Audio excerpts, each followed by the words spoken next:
I know that I've had a few meltdowns, and that's normal.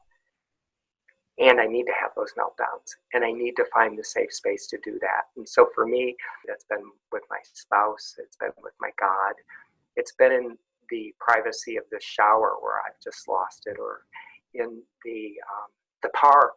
I run Foster Park. I know you're a runner too, and I walk Foster with my wife, and I run it, and so I'm able to vent, but I need to vent, and so yeah. So thank you for validating me. Well, I laugh at that because the other day I was sitting in my office at work, and I was just sitting in the office. Nothing particularly was going on, but I had this sense of wanting to fling my pen against the wall. Usually we've got about this much space to work with, and at this moment we have about this much space to work with. And so that's why you're feeling those feelings. That's why I want to fling my pen. We say there's no real cause for it. It's like, no. All of this is a real cause for it. Could you say a few words about hope and fear? Yeah.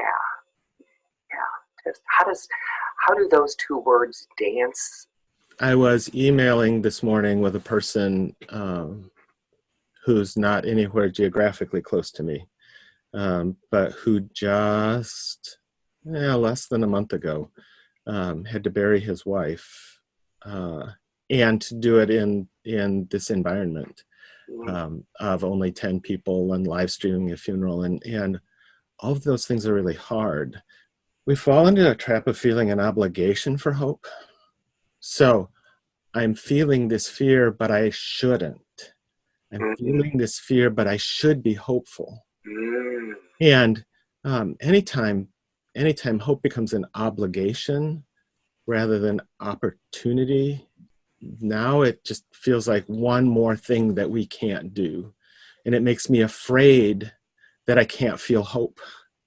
It makes me afraid that I can't take all of these things that I know spiritually and relationally. I can't do anything with them, and I ought to be able to. And I think part of dealing with fear is to say, okay, you are afraid. And the truth is, hope in a sense is a tiny step. The fact that we can move, the fact that we can, all the time, I talk to people who say it happened just recently. A wife had just lost her husband, and she's saying to her son, I don't know how I can go on. She did the resolving of one day at a time, and I just looked at her and I said, that's pretty ambitious. One breath at a time. And I think that hope suggests that we can take one breath, and then we can take the next breath, because a breath at a time is a success. What is hopeful for you?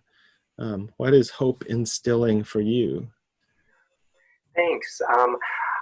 I appreciate the question, and I pondered it a bit this morning because I knew we were going to be talking, and it was a little bit cloudy and a little bit chilly this morning, but I had my coffee on one of our porches, and a wren had built a nest in one of our crocks on the porch, and Mom and Dad wren were, they're feisty. They're in and out of that crock, and they're feeding the young in the nest.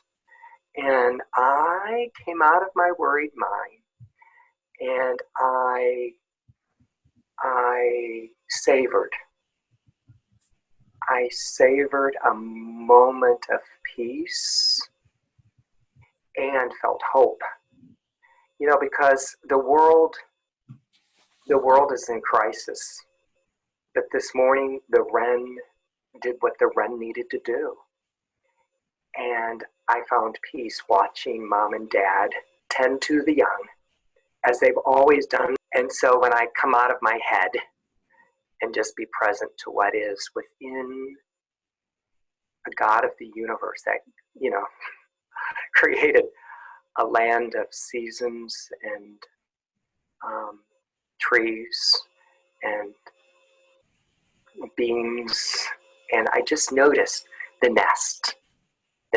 And so that gave me hope. That was an anchor. And I know that sounds maybe just ridiculous. But in the moment of ponder and a moment of tender and a moment of savory, I found hope. Yeah. Here's what's so compelling about what you just said. But acknowledging this is hard and there is a wren building a nest is a helpful thing. Acknowledging that, yes, things will be different and things will be. That actually gives me hope. That realism makes me hopeful. I appreciate your time and your wisdom, and I lift you up in my thoughts and prayers as you continue to move throughout our health system in the world with your words, John. Thank you so much for what you're doing. Yeah. Thanks, Dave, and thanks for your work in drawing us back to mindfulness. That ends up being a huge help in the middle of all of this chaos. And can I tell you one last story? There's an Old Testament prophet, Elijah, and he is legitimately in fear for his life. And so he runs, he leaves a servant and goes off, falls asleep under a broom bush, and eventually is awakened by an angel. And our sense of that is, well, it ought to be God scolding him for not trusting, and it ought to be, and the angel awakens him and says, here, eat some breakfast. Mm. And then lets him take a nap, and then wakes him up again and says, this is going to be a really long journey. Eat some breakfast. And I think that ruling out some of those fears that we have, of false fear of what might happen or who might be angry at us, eating some breakfast and taking a nap because it's going to be a long journey, and then finding colleagues to journey with can be an amazing thing. So thank you for being one of those colleagues, Dave. Thank you, John. We'll have to do this again. I'm good with that. Peace. See ya.